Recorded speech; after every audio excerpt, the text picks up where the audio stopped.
Yes, we welcome back to another episode of That Gonna Talk. And ladies and gentlemen, we're here to preview the big one. Obviously, not a title decided just yet, but one of the biggest games of the season in any calendar years. Liverpool and Arsenal. Arsenal go to Anfield. And there's a lot to talk about going into this game. And definitely a lot to talk about in build up to this game in terms of the tactics and approach to the game by the manager and from an Arsenal perspective. But first of all, KP, glad to have you on as usual. KP, big yourself as always. How you What you feeling? telling? I'm good, man. From a big game, I'm excited to talk about this game, obviously, and to just I'm confident. Like off the back of the business we've done, start the season well, 2 wins out of two, and I feel like it's good to see these big games, to see like where we're at the moment, how we're feeling, how we're trying to approach the season, and obviously I feel like our record is good in these big games, but these are the Yeah. guys that have won the title, the guys that obviously people are putting as the favourites to win the title this year. So I think it's like to stamp a marker, like a good performance, and Liverpool have their weaknesses that I think that we can exploit. So yeah, I'm excited, but I wish it was Sunday already so I can watch this game. Cannot wait for this game. It's going to be a massive one. People, don't forget to like, comment, subscribe. If you want to hear about more massive news from Arsenal, we talk about Arsenal weekly, but we drop content on our individual channels, both on Gunner Street and Cape Pass Pausa. As you know, KP drops banger player analysis, player breakdowns, same thing here on Gunner Street. So subscribe to both of our channels on the road to milestones. Big up yourself. But KP, so much to talk about. You already mentioned it. It's going to be a game where Arsenal are looking to stamp their authority. And I think in these big games, we've shown that we can stamp our authority in big games. We haven't lost to one of these big sides in almost 3 seasons, 3 full seasons now. And the run started where we really put the map on, beat Liverpool 3-1. I remember in that 22-23 season. So going into this game is going to be an interesting one against Arne Slot. Um, Before we talk about it, we can get into the transfers quickly. Hincapie coming into the club. You are a big admirer of the player. So tell me a little bit about Hincapie, and then we're going to get on to the departure of Jakob Kiwior. Obviously, I'm not gonna say I'm an expert on the player. I definitely need to go and do more of my Now, studying and looking into this game. But obviously, he looks like quite a very, very bright player, like left centre back in the back three, quite tall, 6 foot, I think, quite good in the air from set pieces as well. Very, very quick, can provide an overlapping option at left back, which I probably feel like he's going to be used there, which begs the question to say, does it mean Calafiori is used more as a left centre back, or does it mean Lewis Kelly is used more in the midfield, which is an interesting dynamic now, which we wanted to see. So it's like, we've been talking about how you have an Eze, you have an Madueke, Martinelli. You want a player that's going to kind of bomb down that left wing as well. You have that kind of option, and obviously Calafiori is one option that gives us that. But in a more natural sense, if you have a player that does that now, it's good. I think at his age, 23, we're still recruiting, good prospects and good players that can come in and still develop in our way. And if they don't make it at our team, we can still resell for good value. And if not, they can be a valuable asset to the squad.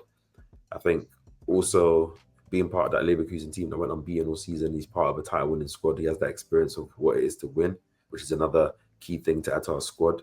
And obviously off the back of Kiwior, obviously going to Porto, which is good for him, where he's going to be able to get a starting position, play Champions League football, kind of take that next step in his career where he's, a definite star playing, 30, 40 games a season.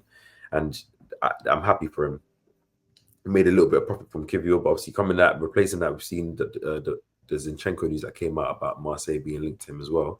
So it seems that obviously the outgoings are getting moved, getting going. So seeing a player like Hincapie coming in is good because provides adequate competition. Again, Arsenal, season on season, window on window, are upgrading the defense in some way, shape, and form, and providing cover in kind of all situations. And it kind of, as you said, you build that long-term sense of, is that Lewis Kelly's opportunity to be used in midfield more. You have more natural, like overlapping left backs rather than, kind of orthodox. And you can argue that obviously Calafiori is an upgrade on Kiwior in that left side position as a backup or competition to Gabriel. So I think all of those things on top of the deal, like I think it's an initial loan with an option not an obligation, which obviously he had a release clause of 60 million euros. The package in total, if Arsenal do agree to deal, there's a 10% sell-on clause, is about 52 million euros, which is still cheap. And if they only get him on loan this year, they don't like him or they don't want to extend it, they don't have to keep him next summer, which is just showing the shrewd negotiator that Berra is. And everything about this deal was just good. And that's our 8th signing now of the summer. Obviously, on the back of obviously Kepa, Norgard, Zubamendi, Mosquera, Gyökeres, Madueke, Eze now, and now obviously Hincapie. So I feel like it's nice right before obviously Monday's window that we've kind of addressed all areas that need to be addressed. And obviously, let's see if this is the end of our business or if there's anything else. But I kind of suspect this is the last signing that we'll have of the summer. So obviously, I don't know what you think about him, but I think it's a good signing. Yeah, I do think this will be the last signing of the summer, just because that we already heard, even with the Eze thing, it was a kind of like a board meeting on if to pull the lever on it. We heard Tim Lewis had a meeting and Arteta and them had to pitch the idea to Josh Kroenke. So that kind of signals to me that this might be one of some of the last business, unless like it's a market opportunity comes upon us, and then we see Berta, who has been shrewd in the market, like you mentioned, go out there and absolutely steal a great deal. Because I think this summer has taken us to the next level. I genuinely feel. I have a video that I've already been thinking about in my head, and I genuinely asked the question: is this Arsenal squad at its peak? That, for me, it feels like it's at its peak in terms of top to bottom, in terms of just options off the bench, in terms of just the quality in those options. The drop off from certain positions isn't as crazy as it would have been at least 2 seasons ago, and we were challenging for league title. So that only fills me with more confidence looking forward to the development of the squad. And bless you, bro. And it just fills me with confidence and leads me to beg the question: is are we ready? And I think with the Hincapie saying, I thought you brought down him well. I wouldn't say I'm an expert on the player either, but like I said, from the few that I know of him and watch of him, from what I hear, he's a really good player. And I think that only adds to the depth of this defense, and I think that will only get us better. But yeah, want to touch on me personally, Jakob Kiwior. I mean, genuinely, I'm not saying I'm sad to see him go, but I can respect that we're moving him on for a better player all in all. But I must give him his flowers, man. Jakob Kiwior, when he stepped in, coming up from the cold and playing behind Gabriel and Saliba, being asked in certain moments, and some of the performances he gave us, he was genuinely quality at the back end of last season. So flowers off to Kiwior for what his contributions to the club, even in such a short time. We turn profit on it as well. So again, he deserves to go play his football. We ultimately came out the better side of this deal, and this transfer window has been absolutely amazing. But KP, I want to go straight into the game, because this is what the people come to hear. This is what the people come to hear us talk about. Going into the game, they have some injuries. No Saka, I think that we're all pretty certain of that. And also potentially no Odegaard. He also went down with a shoulder injury in the last game against Leeds. We saw Madueke off the left. We saw Madueke off the right. Genuinely interested to hear your overall feeling going into the game. I know you say you're confident, but what do you think about lineups? Boys is the most interesting thing, because I can't wait to see the team on Sunday.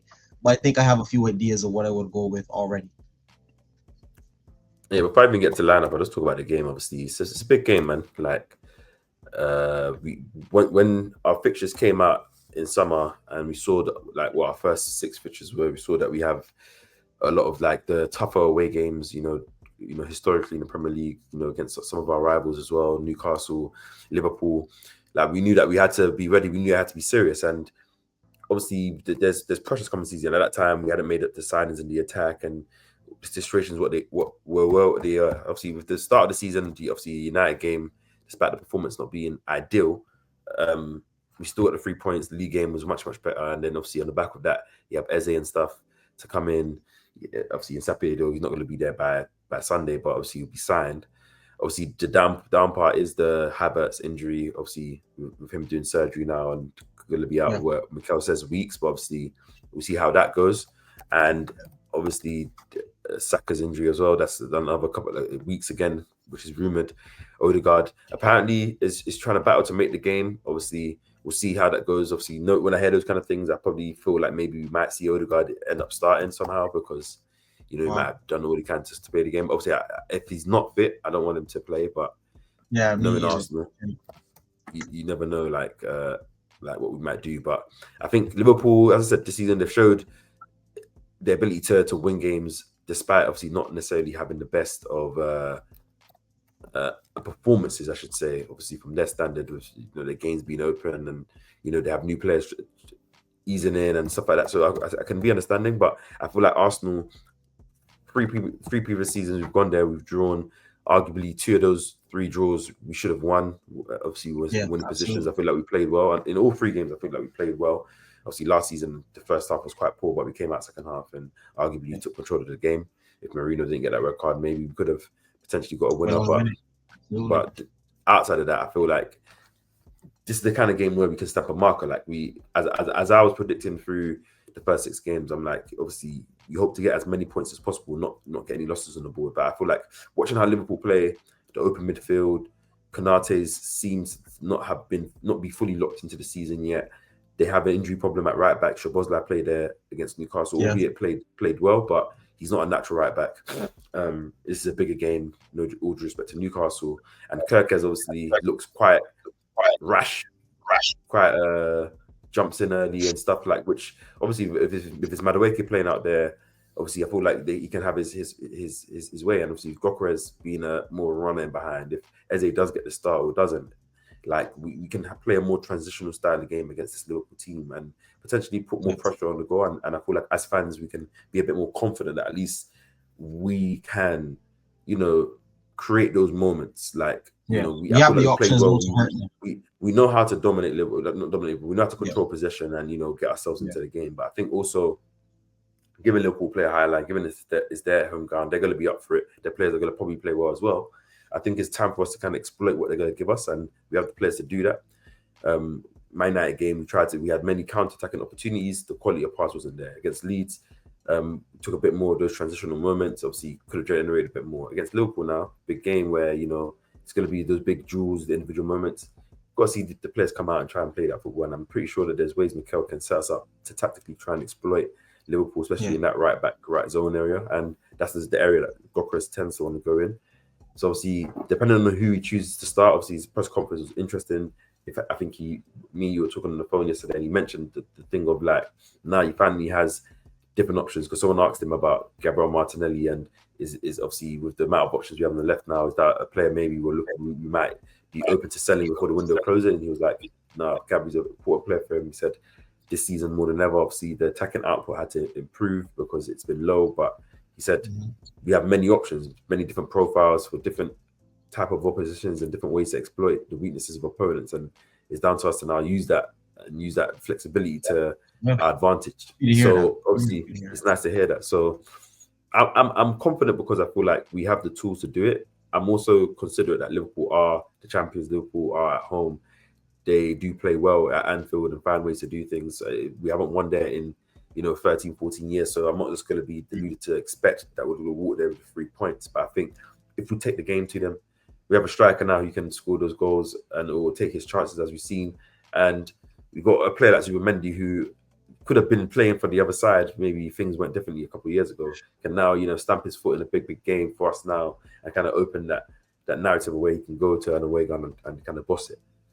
What do you feel, just before we get into the lineups, like how do you feel in the game, and like what do you feel like Arsenal can do to kind of try and win? Like essentially, like of course we want to go there and not lose, but I want to win. So what do you think? No, absolutely. And I think, like you said, we've been so close to winning there for 3 seasons in a row now. I think the 22-23 season, we should have won there 2-0 up. Points we felt like we were cruising. We were flying in that game. Should have won that game. Not even comfortably, but we should have won that game. We should have saw it. Ended up Ramsdale having to make some incredible saves. Then 22-23, we go 1-0 up from a Gabriel header from a set piece. And then one Zinchenko mistake. And then they're in behind. So I think Salah scored. And then from there, it was a tough game, tricky game, ultimately to see it out. And then last season, like you said, that first half was shocking. First half, I lost my head that first half, because coming off of, yes, a sour note, you didn't win the league. You fell off in terms of points wise, but I still wanted to see us at least go up, play football there and show what we can do, show what we would look like. And first half we were shocking. So to ultimately come up second half and, like you said, dominate the game in the way we did and come back and should have ultimately won the game if Moreno didn't get sent off. give the boys credit too, but this is the game, like you said, that we have to stamp our authority. I think even Liverpool fans know it within themselves that they've seen us building and getting better.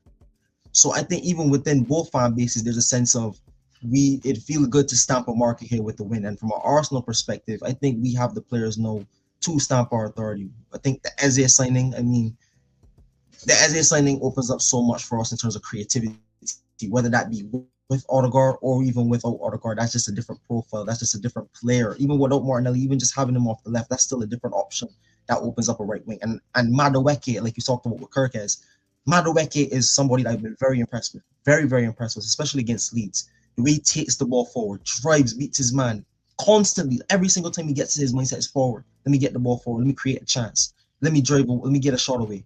That's the kind of players we needed more of those players, even just off the bench, or just as an option overall in this squad. So I'm happy to have him out of weekend. I think that's probably, I don't want to expose the lineup, but I think that's probably what I'd like to see.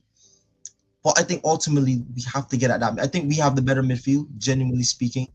Even with the Gravenberch coming back from injury, I think I'm very confident. Even with Waneri playing in there, I'm not saying Waneri is better than certain guys, but I'm just confident with the Rice, Subamendi profile going next to us. I think even with Ethan, I think he has a bit of creativity, that ball carrying ability that will surprise a lot of Liverpool players. And if he gets the chances to open up and create, I think we're going to have the direct players in attack to ultimately cause them problems. Because we've seen, like you said, start to the season, they have been conceding a lot of chances. They give up goals, they give up opportunities, and we have a better defense. So it's just about how the game crumbles. I think we should be winning this game. I don't want to come on and put pressure because, like you said, we haven't won there in years, but I think we've been so close now with worse off squads, if I can say that I'm very confident going into this game. And yeah, ultimately, that's how I feel. But going into the lineups specifically, we can go through each position. I think defense, is probably the biggest thing because, goalkeeper, don't even have to mention David Raya is obviously in goal. But is there anything you'd change about the back line? Any integrations you'd make? No. I would start Lewis Skelly in the midfield. Sorry. I would start Lewis Skelly left back. My apologies. As the only change. Obviously, hopefully soon Lewis Skelly's in midfield, but I would start him left back only on the reason of obviously Mo Salah is obviously, as much as sometimes he's quite an inconsistent player during the night, he's still Mo Salah. That is their outlet. He wouldn't drop back as much, so that's a fear. And obviously, considering how Mbeumo played in that first game, albeit Calafiori did have a good game, but I think that was one of Man United's key points to kind of try and find Mbeumo early with a switch, and that's similar to how Liverpool play.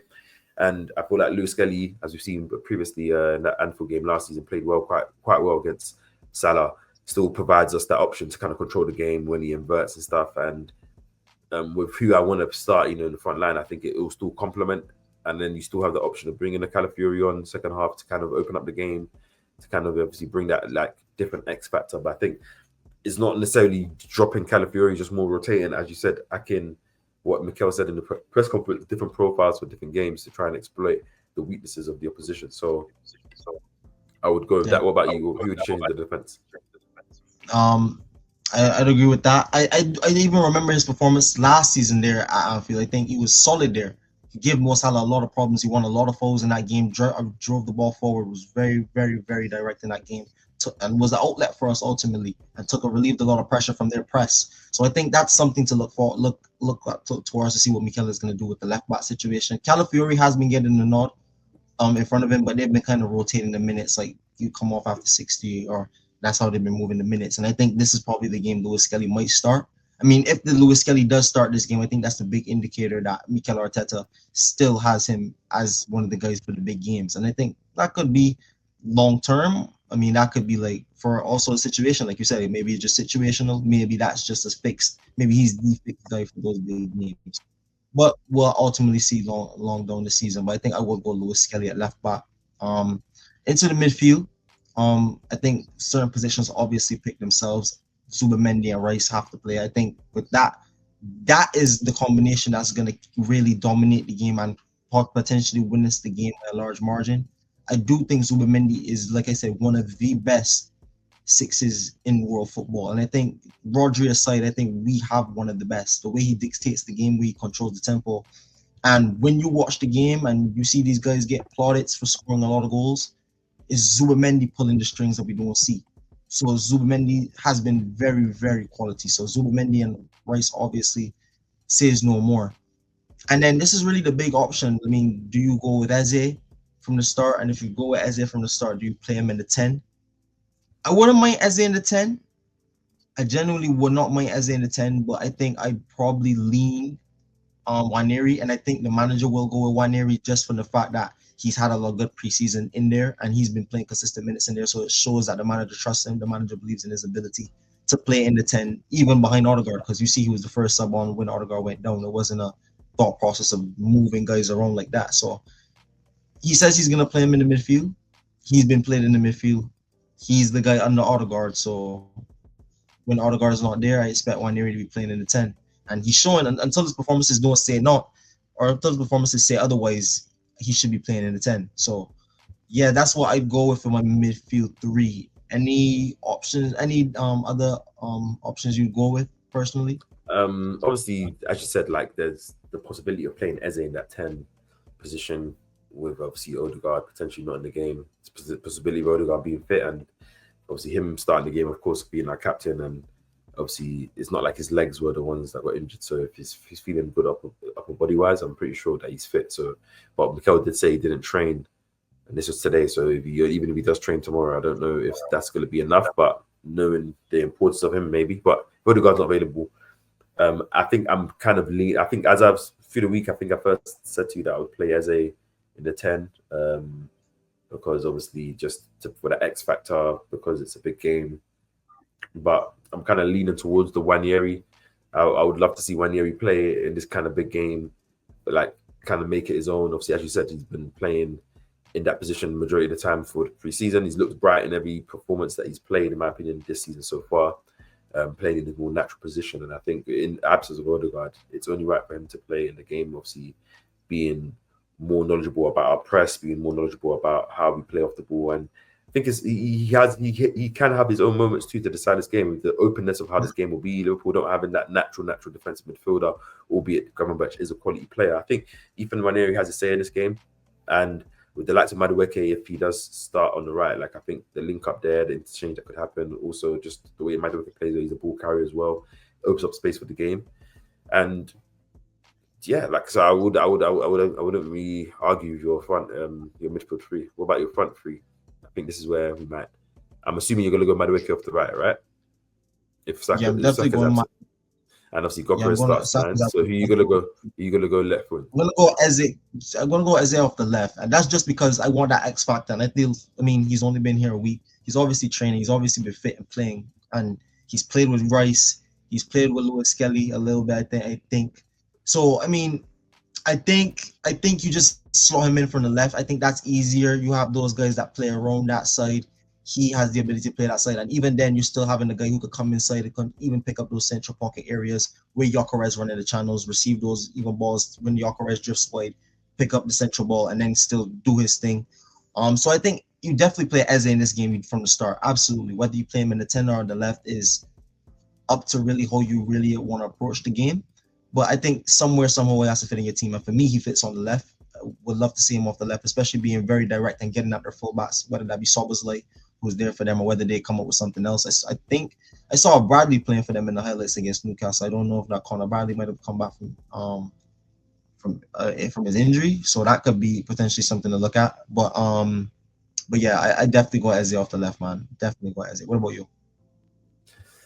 Obviously, I've been thinking about this all week again. Obviously, as you would happen as well, and I think the conclusion I've come to is, as much as I want to start Eze, and I won't be mad if Eze starts, I probably expect him to start, just given maybe Mikel how you might just see this game and just maybe has that feeling of putting him in. But I'm kind of leaning to go towards Martinelli for a few reasons. One, obviously, it's a big game. Third game of the season. Obviously, we want to take the game to Liverpool, but we have to be respectful that it is their home ground. They are a good team. They are a very good attacking team, as much as maybe defensively, you might say they have gaps. And Martinelli does provide that cover to, you know, that right-hand side, which will definitely be Liverpool's more potent side. Obviously, with Salah being there, with, you know, whether it's Szoboszlai or Bradley that plays in the game, they're going to, you know, provide on that side. Wirtz does kind of bias towards that side. And also Martinelli against Liverpool historically has been one of our best performers in all his time being here. He either scores or assists or definitely causes problems for, you know, Trent over the years, on which we've got a lot of memories to. Last season in that game at Anfield, I'm pretty sure it was Martinelli that either got the first goal and also just kind of turned up as well.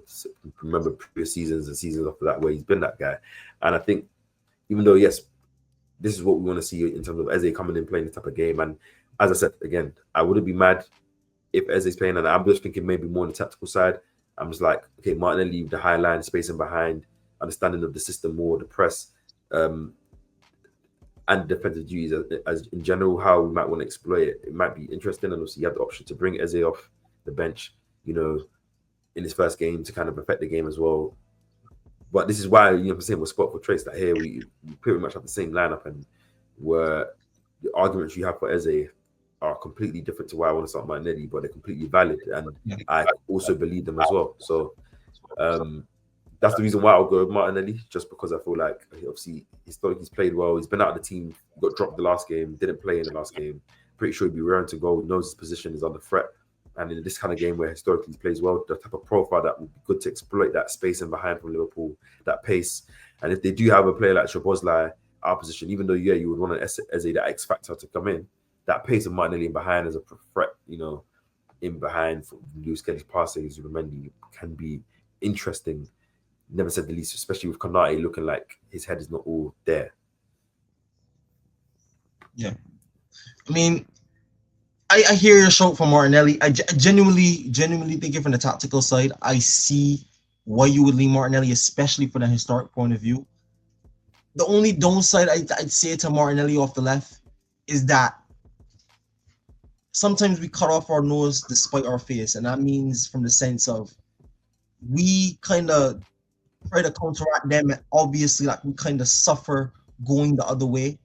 No, Martinelli does have a tendency of scoring or assisting against Liverpool, but I'm just wondering if you don't decide to play that X factor, and then I mean you can always have the option off the bench. I hear it both ways. I genuinely for Martinelli both ways.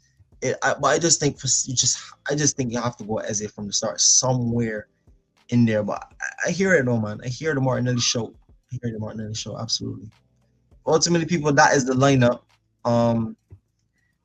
KP, we're gonna slowly get into the big one, what you ultimately think the result will be. But genuinely speaking, even with certain injuries there, I'm still confident that Arsenal can put in a strong performance at Anfield. I mean, the midfield and the defense is very, very key for me.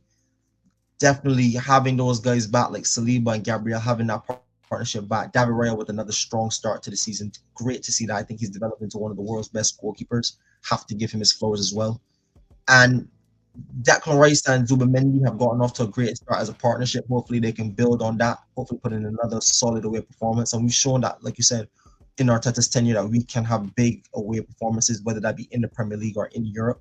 And I think we're only going to get better at that when we add a Gyökeres or whoever to the front line. And I would love to see Gyökeres and Eze from the start, just because I feel like that is another link up that's going to have so much promise in this season, and I think this is the game we might be able to exploit it. So,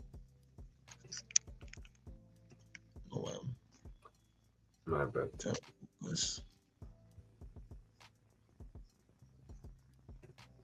There we go. But yeah, I feel like this is the game we can really exploit our strengths on a Liverpool side, and I that's really how I'm approaching the game. I want us to impose ourselves, and I do have respect that it's Anfield, but I just believe in the squad. I genuinely believe in the squad, and I would like that we go there and try to impose ourselves on the game and not try to counter-attack them too much. But I do also respect that it's Anfield. It's been a while since we've won there, but feeling how close we are, I'm feeling how close we would have been in some of those games when we look back on it and just say, if we only took this chance, if we only did a little bit more of this, or if we only did this, I'm ready to go there and no regrets when they leave this 90 minutes. But absolutely here the Martinelli show. Absolutely. No, 100%. I agree with you, and this is why obviously we have a big squad now. Like whoever does start, like even if they play well, or they don't play well from the start, you have a different option off the bench to bring on to change the game. That's a different type of profile that, like the same way, like Dowman now, like he's a different profile to Madueke, even though they might bring similar things. They're both different players, so it's. I think Dortmund gets games. I think Dortmund gets minutes against Liverpool. Yeah, because I think Madueke won't play 90 minutes off the right, and Downham has shown enough that he can affect the game. That especially in Saka's absence now, you got to protect Madueke now. You can't get him injured. And if Dortmund turns up at Anfield, it's just so it's like whoever does start off the left, it'll be interesting to see. Let's see who gets closest to prediction, right, when the Sunday one comes out on Sunday. But as you said, we can beat Liverpool. We can take the game to Liverpool. We have taken the game to Liverpool previously. But as you said, we're going to have to respect Liverpool. They're going to have their 20 to 25 to 30 minutes in the game where they're going to be on top, where they're going to be, putting pressure on us, and we'll have to defend well, which we can, and we have. And that's why, I'm not saying they can't lock in and do that raw. But I think any player can when they apply themselves. I'm just thinking about what Martinelli's done historically, and then the pace and outlet he does provide us that way. But obviously, Eze having that X factor, having the dribbling ability, carrying ability, being at Anfield, having many performances previously as well. I won't be surprised if he does start, and if he does start, I won't be surprised if he does deliver for us as well. I'm just, as you said, like I just want us to go there and like if the game does fall for us and we do take the lead, or we do, we're in a position to win. Like we do have to see it out. Like we're not like it's hard enough. Obviously, it is Anfield, but previous times we've gone up there and we've been winning, and we've conceded a goal, we've drawn, or we've lost to that position. So if we are able to, take the lead in this game, I want us to be able to try and obviously add on to that lead, but also protect that lead by good defending, concentration, no silly like red cards or yellow cards that get the crowd up or get us in a disadvantage. That's the main thing. But yeah, I'm assuming you want to get to the predictions of the game now. Scoreline. You can go first if you want.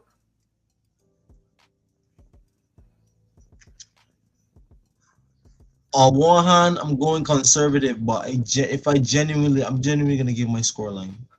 I say 3-1 Arsenal, and I genuinely think it's gonna be a great performance. This is probably one of the first time in many years where I can sit here and tell you, KP, I'm looking forward to playing Liverpool because I genuinely think, even with Saka no Odegaard, we just made a lineup, not even putting Saka and Odegaard in it. I don't want to boast chest and feel like or whatever, but I'm very confident in the squad, I think this season we can be putting on the marker for this Premier League, and I think Gyökeres is going to be a big part of that. Hopefully in the week, this is our third game. We're really fourth or fifth game if you really count preseason, where the team has been playing together with Gyökeres. You can clearly see the link up is getting a little bit better. Gyökeres I've been hearing reports that he's been putting in a lot of work behind the scenes to get fit for this game. And even what I've seen from him, he shows a lot of desire in terms of not only running the channels, but also in terms of fighting and even battling up front, being a nuisance for He's going to be a nuisance for Van Dijk. He's going to be a nuisance for Kanata, who you talked about. My head might be elsewhere at the moment right now. So I think if Liverpool are not ready on their game and we find that link up to Gyökeres and we get in our free-flowing ability, I genuinely think we can score goals on this Liverpool squad. I give them the respect and say it's Anfield that they might get a goal and the momentum might shift. They might win a penalty or something. You know how football is, especially in the Premier League.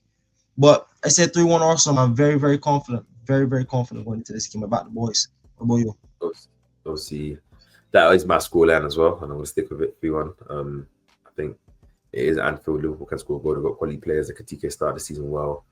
But albeit people, bantering and all that stuff, I think he's a quality player. These are the type of games that these big players step up and play.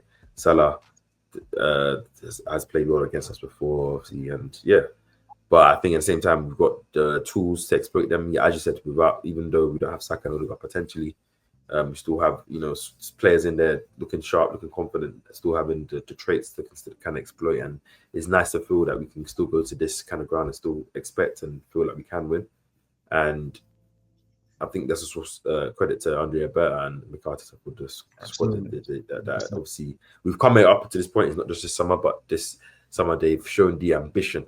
Is what me and you talked many a times last season, bro. Many a times that this is just what that the squad needs: complete overhauling. We need a lot of depth, and obviously, without the history to show that Arsenal have done this, we didn't anticipate that it will actually get done. We were definitely hopes, but the fact that we've done it now and eight quality guys, it's good, and it gives us that confidence and that boost, and that probably gives the players the boost as well. That like, hey, the clubs and everyone's seen that, okay, what we've done last season, the work that we put in, and how like we still tried, and obviously now we've got the support, we've got other players that can bring in quality to help us get over the line. And so, fam, just bring it on, man. Like, I can't wait for this game. 3-1, my prediction. And if we can get 3 points going into this international break, 3 out of 3, 9 points, obviously going into the 2 games afterwards, 2 home games, Forest and City, and then Newcastle before that. I think there's another international break after that. But I think we play European games. Is Bayern in there as well from break? Yeah, like going into those games, obviously, and then obviously Champions League starting as well. Like just building up the momentum, like 3 wins on a trot. You can get maybe 4 against Forest, and then you start to kind of build that distance between you and make your claim for that title and give yourself a good advantage. So that's what I want us to do. Absolutely, guys. Can't wait for the game. Can't wait for it all, man. It's going to be a massive one. We give our scoreline, we give our predictions in terms of how we feel going into the game. Don't forget to like, comment, subscribe to both of our channels, people. Everyone in the comments, so obviously, drop your predictions as well for this game. It's a big game. Drop your predictions, what you feel, that your scoreline, who you feel might score, and man, I hope you all enjoy watching this game. Also, to give us something to remember. And on Monday, we're talking with smiles. Monday, talk about smiles, man, because. We definitely could be. But like I said, people, don't forget to like, comment, subscribe, leave all your predictions and comments down below. Catch you guys on the next one very, very soon. Hopefully after a win. Peace.